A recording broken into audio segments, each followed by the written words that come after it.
this is our simplifying radicals worksheet, starting with square root of 50. There's a couple different ways we can do this. What we can do is take 50 and split it into its prime factorization. So 50 is 5 times 10, 10 is 5 times 2. We see that we have two 5s. When you pair them up, that can go on the outside of the square root. Anything that's not paired up can go on the inside. All right? And so we get something like that. The alternative to this is to say square root of 50 is square root of 25 times square root of 2, and the square root of 25 is 5. Right? So two different ways to do it. Some people like this way, some people like this way. It doesn't necessarily matter to me. All right? So for 90, if I split that, that's 9 times 10. 10 is 5 times 2. 9 is 3 times 3. We see we have a pair of 3s. That'll go on the outside. And then 5 times 2, or 10, will go on the inside. Okay? So from here on out, I'll kind of do it this way. But again, this method is kind of the way that I grew up doing it. So whichever way you like is up to you. All right, so 44 is 4 times 11. 4 is 2 times 2. We've got a pair of 2s that'll go outside. The 11 will go on the inside. 128. So I'm going to start with 64 and 2. 64 is 8 times 8. That's 4 times 2 and 4 times 2. And then we got 2 times 2 and 2 times 2. All right, we got a lot of 2s here. We got 1, 2, 3, 4, 5, 6, 7 2s, right? So let's get them in pairs. There's one pair, there's one pair, and then this is a pair here, all right? So I've got 2, 4, we got 2 times 2 times 2. That's 8 times the square root of that extra 2 that's left over, all right? You're saying, well, that's kind of confusing, Mr. O. Again, each pair, each 2 that was paired up got to be put outside. So it kind of started like that. And then we just multiply those together. So 2 times 2 times 2 is the 8, and then we had that extra 2 right there, all right? So 600, same idea. That's 100 times 6. That's 10 times 10. 6 is 2 times 3. Now I could keep splitting the 10, but I like that pair of 10. I'm just going to keep that pair right there. And that's going to go out front. We'll have 10, and then inside 2 times 3 gives us 6. All right? That's our answer there. For this one, I'm going to multiply that first. So I want to combine that. 8 times 6 is 48. All right? Now let's go ahead and split the 48 up. So 48, 8 times 6, that's 4 times 2, and the 4 is 2 times 2. 6 can be split into 2 times 3. All right, we got a pair of 2s here and a pair of 2s here. So 2 times 2 gives us 4, and then that 3 left over is right there. All right. Here, we're going to let that 4 sit for a second. Let's do 72. 72 is 8 times 9. That's 2 times 4, which gives us 2 and 2. And then the 9 is 3 times 3. All right.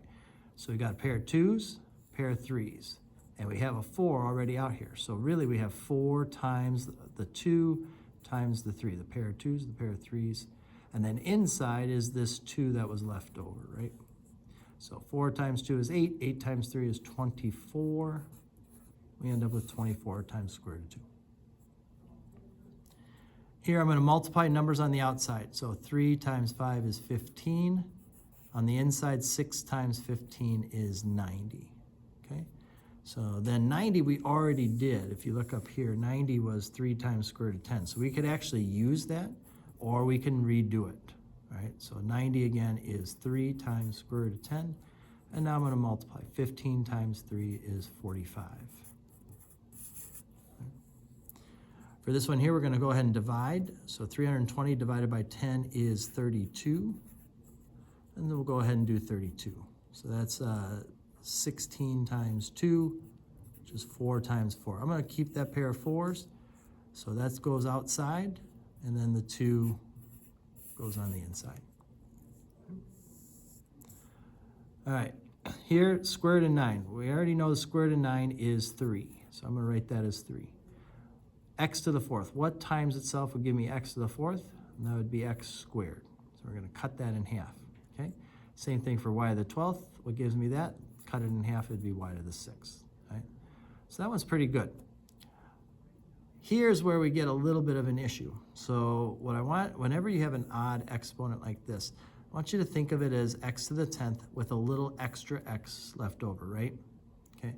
The 20 we can split into 4 times 5, and that's 2 and 2. So we have that 2 that's going to go on the outside. We have a 5 that's going to go on the inside, okay? X to the 10th, what times itself gives me x to the 10th? That would be x to the 5th. And then we have this extra x left over that we're going to put in the little junk pile here, and this is our answer. So basically we're doing two different things. We're doing the 20 on its own, which gave us 2 square root of 5. And then the x to the 11th, we're pulling an x off that goes inside here, and those 10 x's cut down to there, all right? So similar idea here. Let's do the 200. That's going to split into 102, and that's 10 and 10. I like that, those paired 10s, let's keep that. So we have this 3 times 10, okay? And then inside I see x to the 3rd. Well, I'm gonna pull an x off, okay? And I'll have x squared here. And what times itself equals x squared? That would be x to the 1st, okay? Y to the 8th, what times itself equals that? That'd be y to the 4th. And then inside was that extra 2, and then that extra x that we had. All right, oop, not done yet, sorry. 3 times 10 then give me 30. X, y to the 4th, times square root of 2x. That'd be our answer there. All right, same idea here. I'm gonna take the 44, split that into 4 and 11. 4 splits 2 and 2. All right, so there's my number on the outside. I have the 8 already, times 2. Inside is going to be the 11. All right, I have an m. That's all by itself. I can't take the square root of that, so that stays in here. I have n squared. What times stuff equals n squared would be just plain n, right? And we'll go ahead and multiply that. 8 times 2 is 16. N times the square root of 11m. All right, 117, if you try to work that out, let's see, 117 is 9 and 13, and 9 is 3 times 3. So we have a pair of 3's that'll go outside. The 13 will go on the inside, okay? I have x to the 18th, that's even, so I can cut that in half, make it x to the 9th. Y to the 19th, I'm gonna pull a y out. That gives me 18 left. Cut those in half, I'll have y to the 9th right there. 7 doesn't really do anything, right? It's just 7 and 1. So what that means is that 7 is going to be inside there. I'm not going to have a number on the outside. I can't do anything with that. A to the 20th, that's even. I can cut that in half, be a to the 10th. B to the 15th, I can pull a b off. That leaves me with 14 left over. Cut them in half. We get b to the 7th. Here I'm going to have a 5. The 32. We've done that a couple times already here, and I like those pair of 4s. We'll put that 4 out here, so 5 times 4, the 2 will go inside. X to the 5th, I can pull an x off. The 4 x's left, if I cut that in half, will give me x squared. Y to the 10th, that's even. Cut that in half, get y to the 5th. Multiply that together, 20x squared y to the 5th times the square root of 2x. Here I'm going to multiply, so 12 times 8 is 96. X to the 3rd, x to the 1st is x to the 4th, and then we have that y to the 7th. Okay, so let's take 96. That's 16 times 6. So that's 4 and 4 and 2 and 3. All right, I like that 4 and 4. Let's pull that out front. And then 2 times 3 is 6. That's going to go inside. Okay. X to the 4th is even. Cut that in half. We get x squared. Y to the 7th, pull a y off. The y to the 6th, we'll cut that in half. We'll get y to the 3rd. All right, and then our last one, if we multiply 3 times 4, that's 12. 3 times 12 is 36. The square root of 36 is actually 6. And so we get 12 times 6, which is 72.